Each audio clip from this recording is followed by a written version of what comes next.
Seigneur soit avec vous. Et avec votre esprit. Évangile de Jésus-Christ selon saint Marc. Gloire à toi, Seigneur. En ce temps-là, un lépreux vint auprès de Jésus.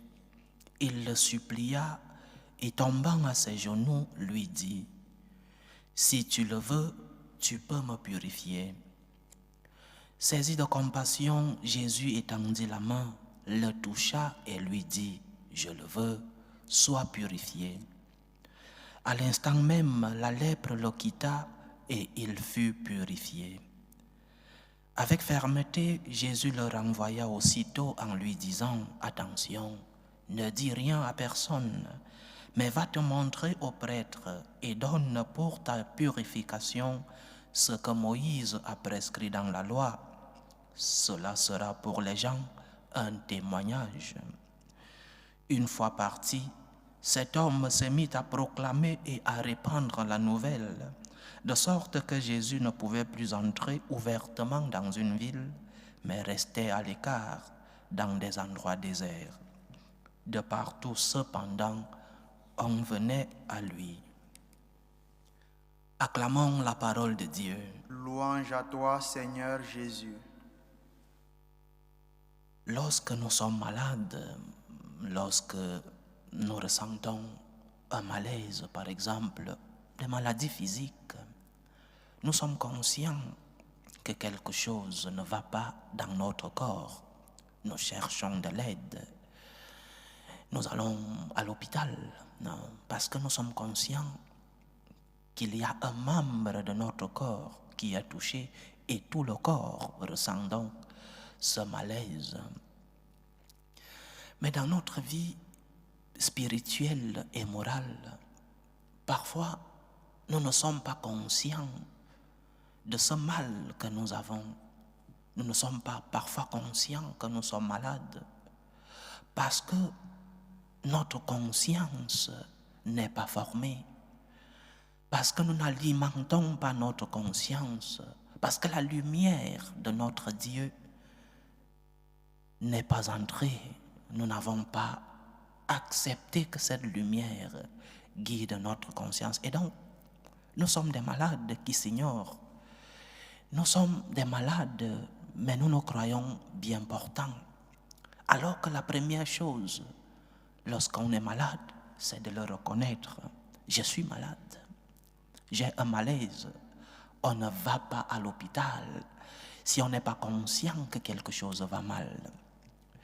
Ce qui se passe dans l'évangile que nous avons écouté aujourd'hui, c'est cette conscience de malade. Le lépreux est conscient. Il sait qu'il est malade.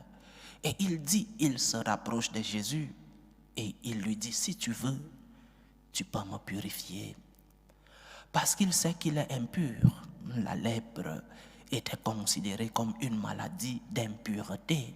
Parce qu'il sait qu'il est impur, il va demander de l'aide. Et il va demander de l'aide à quelqu'un qui peut l'aider, à notre Seigneur Jésus-Christ. Es-tu conscient que tu es malade? Es-tu conscient de tes lèpres? Es-tu conscient de tes maladies? Es-tu conscient de tes impuretés? Es-tu conscient que tu as besoin d'aide et que seul le Seigneur peut te purifier? Parce que je répète, parfois, nous vivons dans les ténèbres, nous vivons dans l'obscurité. Notre conscience n'éclaire pas nos pas. Notre conscience ne nous guide pas dans cette conscience de la maladie. Nous vivons comme si nous étions bien portants. Et pourtant, nous sommes des malades qui s'ignorent. Quelles sont tes maladies? Quelles sont tes lèpres? Quelles sont tes impuretés?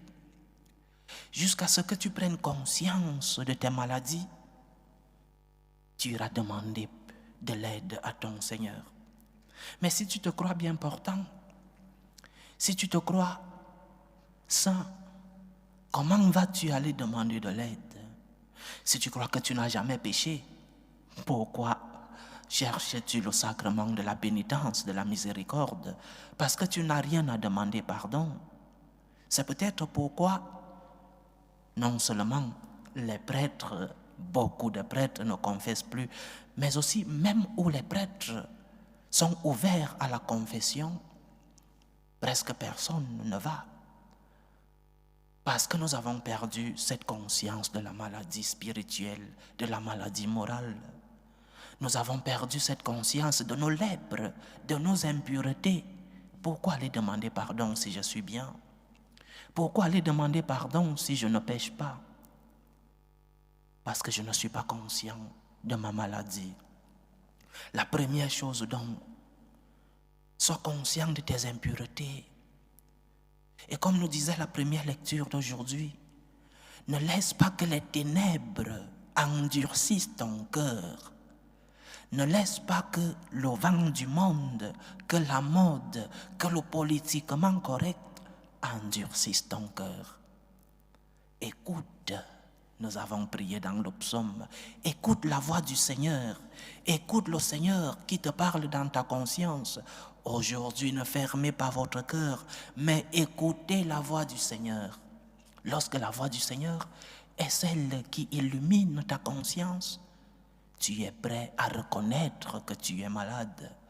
Et là, tu iras chercher de l'aide, parce que le Seigneur est celui qui peut te purifier. Il le dit, oui, je le veux. Et le lépreux a été guéri. Mais le lépreux était conscient de sa maladie, chers frères et sœurs. Ouvre donc ton cœur. Ouvre ton cœur à la voix du Seigneur. Aujourd'hui, ne fermez pas votre cœur, mais écoutez la voix du Seigneur. Cette voix du Seigneur qui retentit dans ta conscience. Cette voix du Seigneur qui retentit dans ton cœur. Cette voix du Seigneur qui te montre le chemin qui t'amène à la sainteté. Dieu vient pour t'aider. Dieu vient pour te consoler.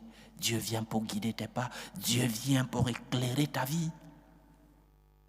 N'endurcis pas ton cœur. Parce que ce Dieu ne vient pas pour te compliquer la vie. Quelle chance nous avons lorsque nous savons ce que nous devons faire. Quelle chance nous avons lorsque nous savons distinguer le bien du mal. Quelle grâce nous avons lorsque nous savons reconnaître nos maladies, nos impuretés. Parce que le Seigneur est celui qui éclaire, qui illumine nos consciences. N'endurcis donc pas ton cœur. Ouvre ton cœur à la parole du Seigneur. Ouvre ton cœur à la lumière qui te vient de Dieu.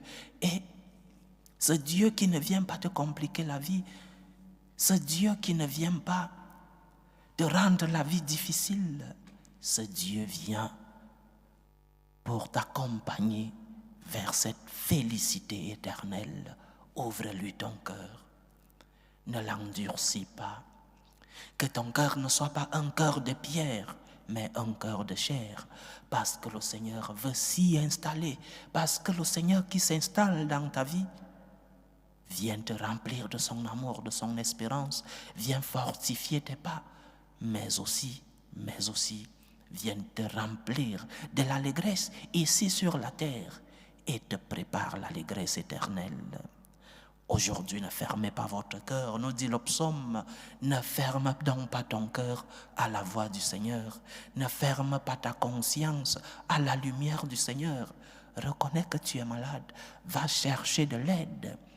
Dis au Seigneur, je sais que tu peux me purifier. Et le Seigneur te dira, oui, je peux te purifier. Sois guéri de ta maladie, sois guéri de tes impurités, sois guéri de ta lèpre morale, de ta lèpre spirituelle. C'est en cela que tu pourras recevoir l'allégresse, la joie des enfants de Dieu. Aujourd'hui, ne ferme pas ton cœur. Dieu est venu, Dieu est entré dans ton histoire pour te faire vivre comme un véritable fils de Dieu. Dieu qui entre dans ton histoire vient fortifier tes pas pour que tu puisses affronter tes faiblesses, surmonter ces obstacles qui t'empêchent d'être en communion avec lui. Mais ouvre-lui ton cœur, ouvre-lui ta vie, donne-lui la possibilité de te transformer, donne-lui la possibilité de faire de ta vie une vie divine, parce qu'il est venu pour ça. C'est pour cela que je suis venu, nous a-t-il dit dans l'évangile d'hier. Je suis venu pour te sauver, je suis venu pour te consoler, je suis venu pour que tu partages avec moi la vie divine. Ouvre-lui ton cœur. Aujourd'hui, ne fermez pas votre cœur, mais écoutez la voix du Seigneur. Cette voix du Seigneur qui te dit, oui, je peux te purifier. Et tu reçois cette purification. Sois conscient que tu es malade. Sois conscient que tu as besoin de la purification du Seigneur. Dieu vient transformer ta vie. Ne lui ferme pas ton cœur. Écoute sa voix. Reçois la lumière de la conscience. C'est en cela que tu pourras chercher de l'aide. Et lui qui est venu pour nous aider, lui qui est venu pour nous accompagner dans nos batailles, il te dira, sois purifié comme il a fait pour le lépreux. Il te dira, reçois la guérison de l'âme, reçois la guérison du corps, parce que je suis le médecin des corps et des âmes. Que le Seigneur illumine nos consciences, qu'il nous aide à reconnaître nos maladies, mais aussi qu'il nous transforme et nous donne la guérison dont nous avons besoin pour que nous puissions vivre l'allégresse des enfants de Dieu, pour que nous puissions vivre avec lui ici sur la terre, mais aussi lorsque notre heure arrivera, que nous puissions jouir de l'allégresse des enfants de Dieu éternellement. Loué soit Jésus-Christ. À jamais.